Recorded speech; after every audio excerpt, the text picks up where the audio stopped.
স্বামীজির বাণী ও রচনা থেকে প্রতীকের ও বৈধি ভক্তির প্রয়োজনীয়তা। নিম্নস্তরের উপাসনা কি কি, এই উপাসনা কি ও কত প্রকার তা বুঝাইবার পূর্বে আমি আপনাদেরকে একটি প্রশ্ন করিতে চাই। আপনারা সকলেই বলিয়া থাকেন একজন ঈশ্বর আছেন আর তিনি সর্বব্যাপী, কিন্তু সর্বব্যাপী বলতে কি বোঝেন? একবার চোখ বুজিয়া ভাবুন, সর্বব্যাপিতা কি প্রকার? চোখ বুজিয়া আপনি কি দেখেন? হয় সমুদ্রের কথা, না হয় আকাশের কথা, অথবা একটি বিস্তৃত প্রান্তরের কথা, বা নিজেদের জীবনে অন্য যেসব জিনিস দেখিয়াছেন সেগুলির কথাই আপনি চিন্তা করেন। যদি তাই হয় তবে সর্বব্যাপী ভগবান এই কথা বলিয়া আপনি কোনো ভাবই ব্যক্ত করেন না। আপনার নিকট ওই বাক্যের কোনো অর্থই নাই। ভগবানের অন্যান্য গুণাবলী সম্বন্ধেও এইরূপ। সর্বশক্তিমত্তা, সর্বজ্ঞতা প্রভৃতি সম্বন্ধেই বা আমাদের কি ধারণা? কিছুই নয়। ধর্ম অর্থে উপলব্ধি বা অপরোক্ষা অনুভূতি। আর যখন আপনি ভগবত ভাব উপলব্ধি করতে পারিবেন তখনই আপনাকে ঈশ্বরের উপাসক বলিয়া স্বীকার করিব। তার পূর্বে ওই শব্দের বানানটুকুই আপনি জানেন, আর কিছুই জানেন না।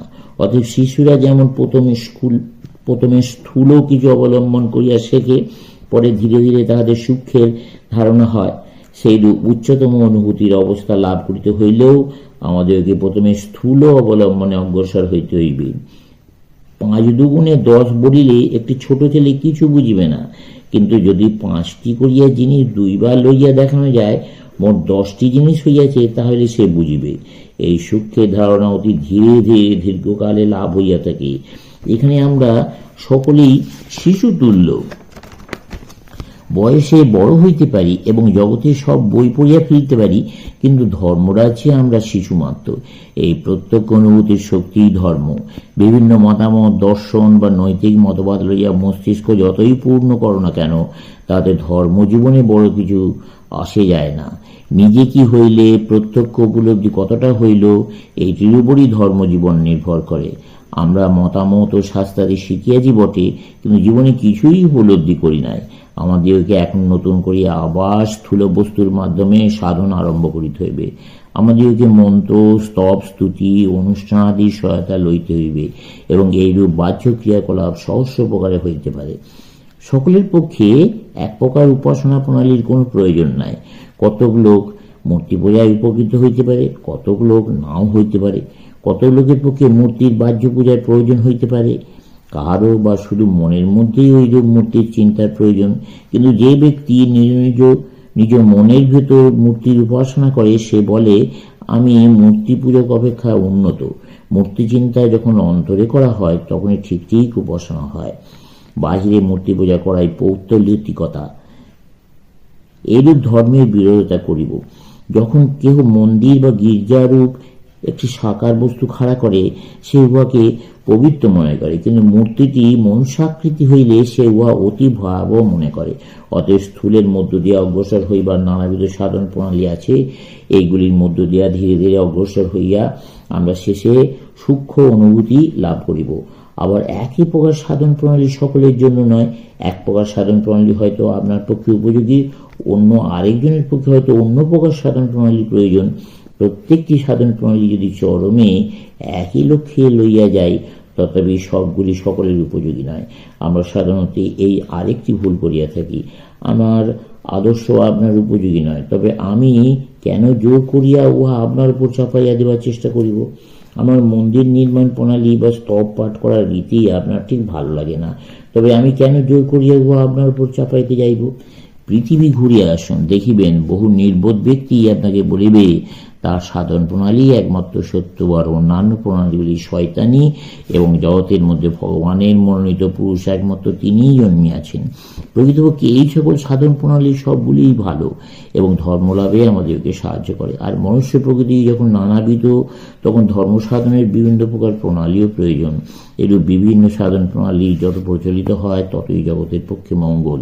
পৃথিবীতে যদি 20টি ধর্ম প্রণালী থাকে তবে খুব ভালো, যদি 4 শর্ত ধর্ম প্রণালী থাকে তবে আরও ভালো, কারণ তাহলে অনেকগুলির ভেতর যেটি ইচ্ছা বাছিয়া লইতে পারা যাইবে।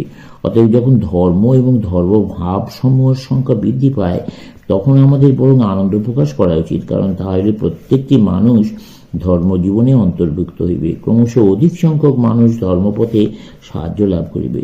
আমি ঈশ্বরের নিকট প্রার্থনা করি ধর্মের সংখ্যা ক্রমশ বৃদ্ধি পায়, যতদিন না প্রত্যেকটি মানুষ অপর সকল ব্যক্তি হইতে পৃথক নিজস্ব একটি ধর্ম লাভ করে। ভক্তিযুগের ইহাই ভাব। এ বিষয়ে সিদ্ধান্ত এই যে আমার ধর্ম আপনার বা আপনার ধর্ম আমার হইতে পারে না। যদিও সকলের লক্ষ্য উদ্দেশ্য এক, তথাপি মনের রুচি অনুসারে প্রত্যেকই ভিন্ন ভিন্ন পথ দেওয়া যাইতে হয়। আর যদিও পথ অনেক, তথাপি সব পথই সত্য, কারণ পথগুলি একই চরম লক্ষ্যে লইয়া যায়। একটি সত্য, অন্যগুলি মিথ্যা, তা হইতে পারে না। এই নিজ নিজ নির্বাচিত পথকে ভক্তিযোগীর ভাষায় ইষ্ট বলে। অতঃপর শব্দ মন্ত্রশক্তির কথা উল্লেখ করা উচিত। আপনারা সকলেই শব্দশক্তির কথা শুনিয়াছেন। এই শব্দগুলি কি অদ্ভুত! প্রত্যেক ধর্মগ্রন্থে, বেদ, বাইবেল, কোরআনে শব্দশক্তির পরিচয় পাওয়া যায়। কতগুলি শব্দ আছে মানব জাতির উপর ওইগুলি আশ্চর্য প্রভাব। তারপর আবার ভক্তি লাভের বাহ্য সহায় রূপ প্রতীক বস্তু আছে। এইগুলি মানব মনের উপর প্রবল প্রভাব।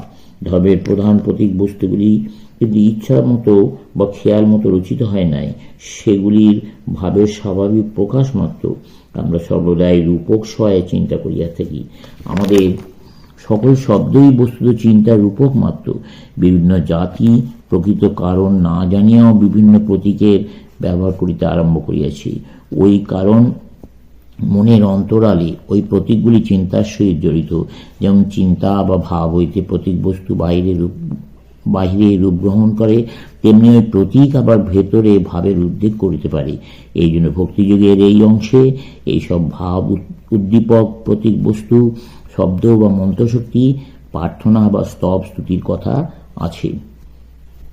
ক্রমশ